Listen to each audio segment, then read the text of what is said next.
Okay guys, so in this video I'm going to show you how to recover a missing timeline sequence. So just imagine you were editing and all of a sudden you can't find your timeline again. Just imagine your timeline went from this to this. No need to panic. All you have to do is to go to your source files or your source projects. That's what you have to do is just to look through, you find it. Look through probably what you named it. Just look for it, and mine is this. I named it this, so this is how I look for mine. Then I double click on it. Once you find it, you double click on it. Most especially, how to locate it is that this icon is just one. This particular icon, you can see many of them have like double.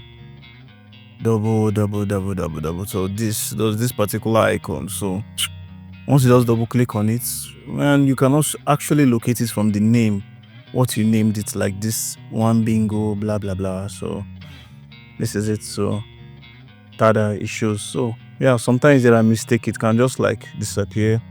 You can just disappear like this. Then what you just have to do is to double click on it again. It reappears.